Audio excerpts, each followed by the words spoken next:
Hello, good morning all of you. Class 6 के student से बात कर रहे हैं और काफ़ी दिनों के बाद आज हम आप लोगों के पास फिर से एक वीडियोस लेकर के आए हैं। कुछ दिनों का गैप हो गया था, उसका कुछ वजह भी था। सो होप सो कि आप लोग इसको पढ़ेंगे, समझेंगे और बार बार इसको सुन करके इन सारी चीज़ों को जो आज हम पढ़ाने जा रहे हैं उससे कुछ बेनिफिट लेंगे, ताकि आप घर बैठे आप कुछ काम कर सको, कुछ पढ़ाई भी कर सको। So I am present here to teach you SST and chapter 1 of civics. That is modern democracy. And for talking about democracy, we should talk about government. And for talking about government, we should talk about why government is needed in any country. किसी भी country को चलाने के लिए government की ज़रूरत क्यों होती है। तो I want to give a very simple example to all of you. एक छोटा सा एग्जांपल देना चाहते हैं। Without administrative management and other functions of body, किसी भी स्कूल को, किसी भी फैमिलीज को चलाना पॉसिबल नहीं है। उसके लिए एक रूल रेगुलेशंस होना चाहिए। जैसे कि as you know, in your family your father earn money and make some rules for everything, some give some responsibility and some rights and some duties to every member of your family. तुम्हारे family के सारे members को वो कुछ rights भी दी जाती है और कुछ ड्यूटीज़ भी दी जाती है, और वो सब लोग अपने अपने ड्यूटीज़ और राइट्स को जानते हैं, उसका एक्सरसाइज करते हैं। They exercise their rights and duty, और उसको पूरा करने का भी काम करते हैं। ये तो आप लोगों को पता होगा। तो there is a very narrow communication between among the family. तो बहुत कम्युनिकेशन गैप नहीं होता है उसमें, बहुत छोटा सा होता है। तो सबको पता होता है वहाँ पे कोई काम कैसे होना है, कौन कौन सा काम करेगा, सबको बताया हुआ होता है। Because family is a very small unit and there is no need of written documents in a family to function a family. तो कोई रिटन डॉक्यूमेंट्स उसमें ज़रूरत नहीं होती है, सबको पता होता है क्या ज़रूरत है, क्या कैसे काम किया जाता है। फिर थोड़ा उससे ऊपर चले तो उससे कुछ थोड़ा सा बड़ा यूनिट है, एक स्कूल आ जाते हैं। स्कूल में आप लोग आते हो तो स्कूल में भी एक बॉडी है जो उस स्कूल को फंक्शन करने में हेल्प करती है। तो वो उसका काम क्या होता है, वो सबका रूल्स रेगुलेशन बनाती है। वो क्या करती है, लॉज बनाती है। वो they give some rights and duties every member of the schools, like that principals, from principal to students, from director to students, everybody has their own responsibility, their own duties and their own rights, and all of them exercise their rights and duties. And to control all these functions, there is a body, a body should be needed. एक ऐसा body एकदम important होता है जो कि उसको function कराने में उसके पीछे लगे कि कौन अपनी काम सही से कर रहा है या नहीं कर रहा है। अब उससे थोड़ा सा बड़े यूनिट पे चले आते हैं, एक nation. There is a very large unit and it is very important for every nations to make a government. Why? इसके पीछे का रीज़न क्या है? Because without any government any nation cannot be functions. Then for functioning any types of country, any nations, a government is very important. Like railways, there are many infrastructure and there are many departments in our country, like airways, railways, education sector, agriculture sector. There are large of sector that is functioning in our country, in many of the countries. और वो सारे country में function करने के लिए, उन सारी चीज़ों को चलाने के लिए एक रूल रेगुलेशन तो होना चाहिए ना। नहीं तो सारे लोग अपने अपने मन की बात करना स्टार्ट कर देंगे। एंड फैमिली छोटी सी यूनिट है, वहाँ पे किसी रिटन डॉक्यूमेंट्स की ज़रूरत नहीं होती, क्योंकि लोग कम होते हैं, सब लोग अपनी अपनी रिस्पॉन्सिबिलिटी, ड्यूटी और राइट्स अच्छे तरीके से जानते हैं, वो लोग एक्सरसाइज फंक्शन कर लेते हैं। बट एक नेशन में, बड़े से नेशन में, बड़ी से कंट्री में, देश में इन सारी चीज़ों को तय करने के लिए एक rule and regulations, bundle of rule and regulations होने चाहिए। दैट इज कॉल्ड कॉन्स्टिट्यूशंस, उसको हम लोग कॉन्स्टिट्यूशंस कहते हैं, bundle of rule and regulations, and that is needed for functioning any country. अब ये कॉन्स्टिट्यूशन की जरूरत आ गई एक कंट्री को चलाने के लिए, जिसमें रूल एंड रेगुलेशन सबके तय किए जाते हैं, सारे लोगों की ड्यूटीज दी जाती है और उसके राइट्स भी दिए जाते हैं। If someone violate their duties then who will be punished. अब बात रही कि सब लोगों के अधिकार बटे हुए, राइट्स ड्यूटीज बटे हुए, रिस्पॉन्सिबिलिटी बटे हुए, अगर कोई भी अपने laws and regulations, rule and regulations, laws, duties, इन सारे को वायोलेट करता है, यानी कि उसका काम नहीं करता, वो उल्लंघन करता है, if someone do any types of crime, अगर कोई किसी तरह का क्राइम करता है, who will be punished, who will B take the responsibility of common people, who will be secure the citizen of a country. That is very important. That's why very important a body should be needed that take responsibility of all citizen, security of all citizen of a country, responsibility of all citizen of country.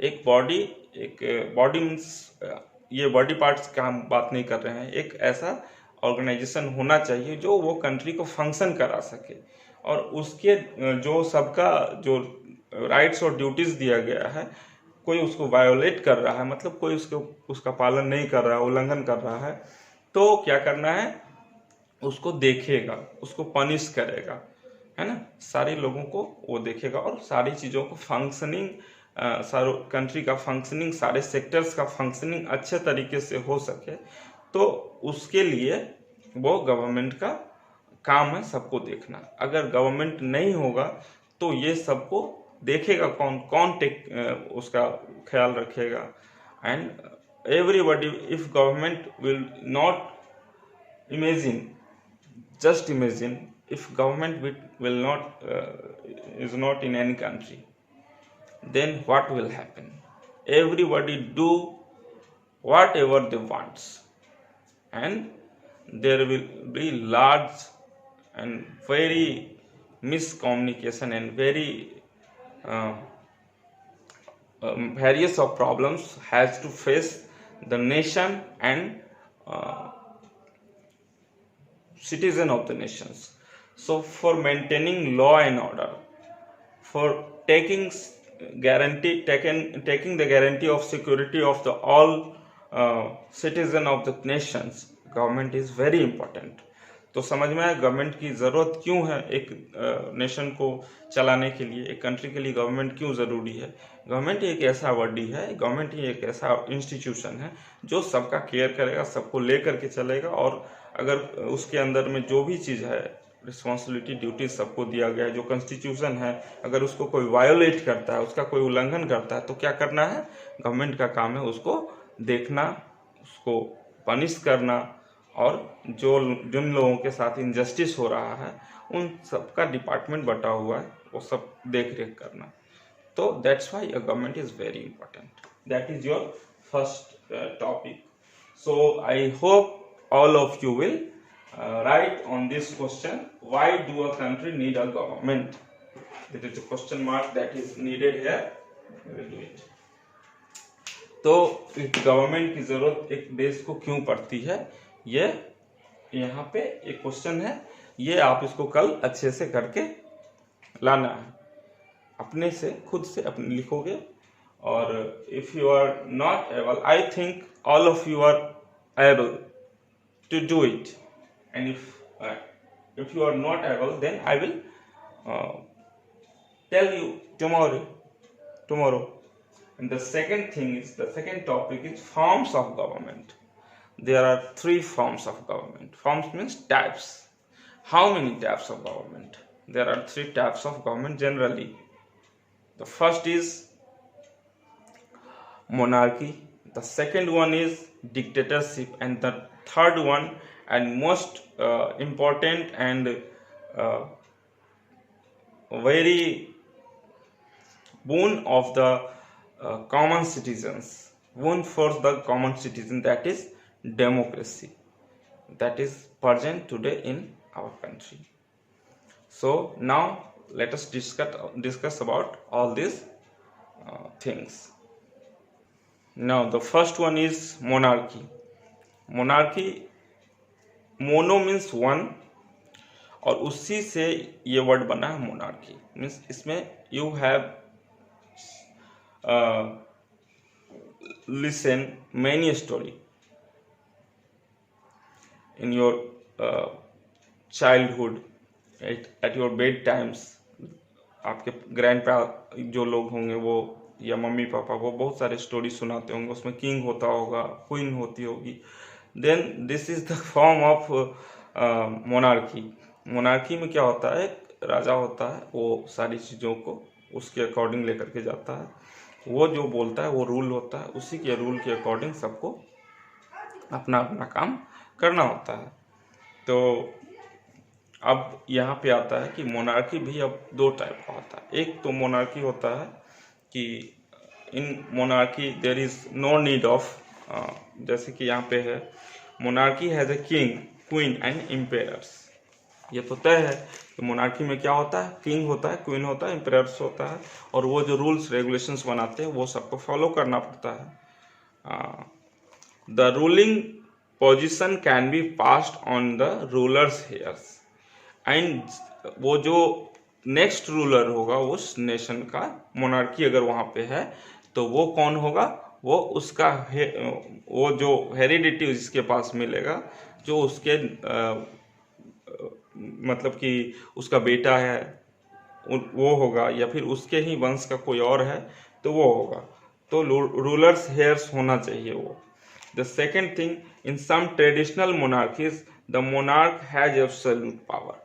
कुछ traditional monarchy ऐसे भी देश हैं जहाँ पे monarch को ही power दिया जाता है, सब टोटल जो वहाँ का मोनार्क यानी कि जो वहाँ का राजा बोलेगा वही रूल है, उसी का बात माना जाएगा। वो जो उसको डिसोबे जो करेगा उसको पनिशमेंट दिया जाएगा। Any person that disobey the order of a king will be punished in the monarchy system of the government.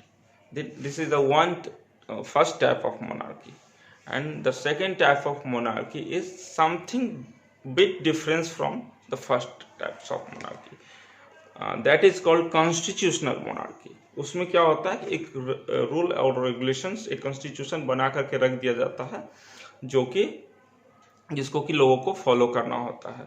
वो एक कॉन्स्टिट्यूशन बनाया जाता है, वो एक उसमें कि एक कॉन्स्टिट्यूशन होता है। लाइक दैट यूनाइटेड किंगडम,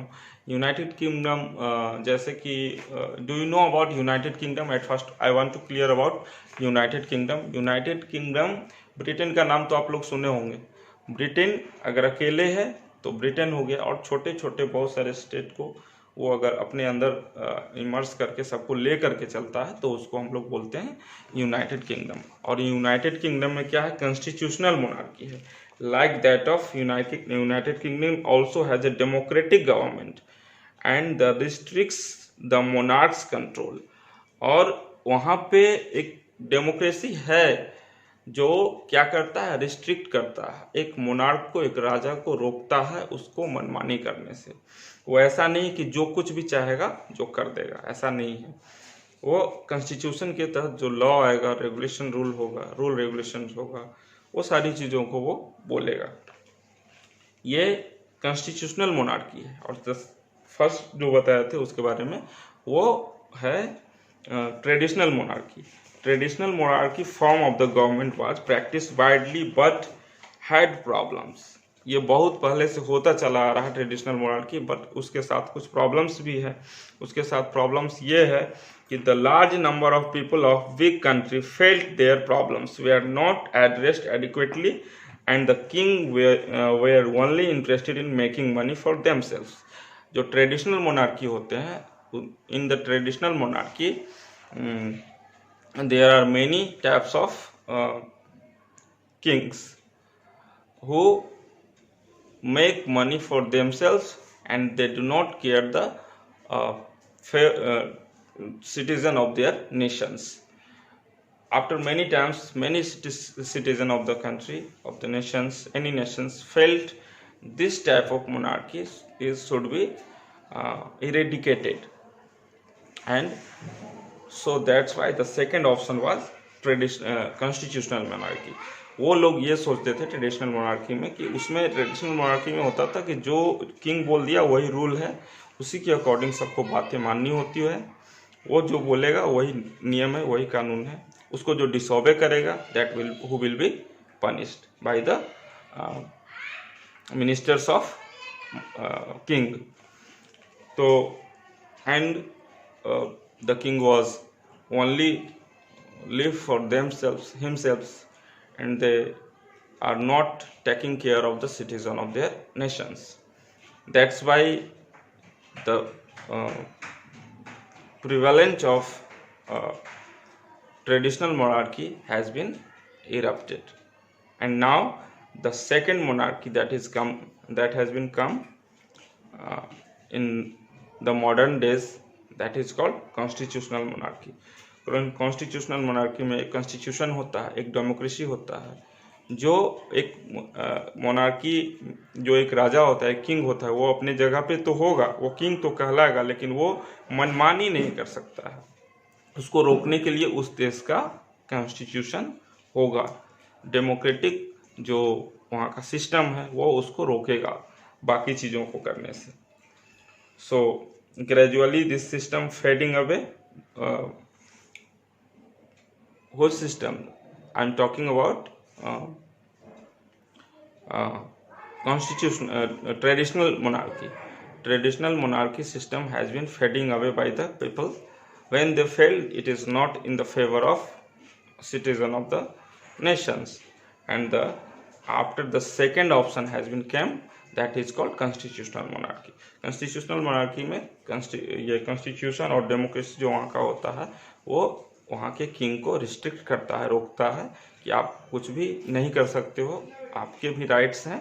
तो वहाँ के डेमोक्रेटिक जो गवर्नमेंट है, जो पब्लिक के द्वारा इलेक्ट किया गया है, वो जो चाहेगा वो भी कर सकता है. और किसी भी गवर्नमेंट को ये राइट्स होता है जो पीपल्स के द्वारा इलेक्ट किए गए हैं, जो वहाँ के जनता ने जिनको चुना है, कि वो उनको वहाँ पे बात रखे, उनकी कॉमन पीपल्स की बात रखे, और अगर अपने राइट्स का कुछ गलत इस्तेमाल मिसयूज करना चाह रहे हैं वहाँ के मोनार्क, तो उसको स्टॉप करेगा. That is called constitutional monarchy. तो now there are many countries that is follow the constitutional monarchy system. Now the third form is dictatorship, and in the dictatorship there is no any rule and regulation. Who will be most powerful will dictate and govern the country, and who will dictate all the rules. वो सारे rule को violet भी करेगा, वो खुद ही rule बनाएगा, form भी करेगा, और वो जो चाहेगा वो होगा. यही उसका है. There are many types of autocrats, dictatorships. Likewise Hitler is also a dictator. वो उसके अंदर में आर्मी होती है, उसके अंदर में फोर्स होता है, वो जो बोलता है वो होता है. और इसमें हेरिडिटी का कोई सिचुएशन नहीं होता है. ऐसा नहीं है कि जो वहाँ का डिक्टेटर है, जैसे कि अभी किम जोन है, वो डिक्टेटर्स ही हैं, इससे पहले हिटलर भी था, तो उसका जो हेरिडिटी है, उसका जो आगे का वंशज है, वो वही उसकी गद्दी पे बैठेगा. ऐसा नहीं, अगर उससे कोई पावरफुल आदमी आ गया है तो वो उसको हटा करके फिर से वो डिक्टेट करेगा, फिर से वो रूल करेगा अपने according. That is called dictatorship.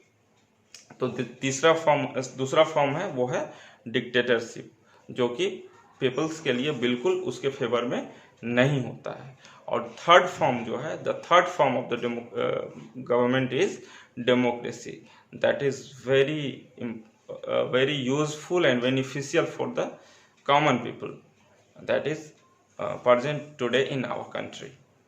So now we will talk about democracy in your tomorrow classes, and we will talk to about democracy. Till then, 2 questions that should be solved by all of you. I hope all of you will solve these 2 types of questions. If you are unable, then I will tell you, but I think all of you are able. All of you can do it. Watch this video again and again, and if you got any type of problem, then please comment on the comment box, and nice to meet you. Thank you.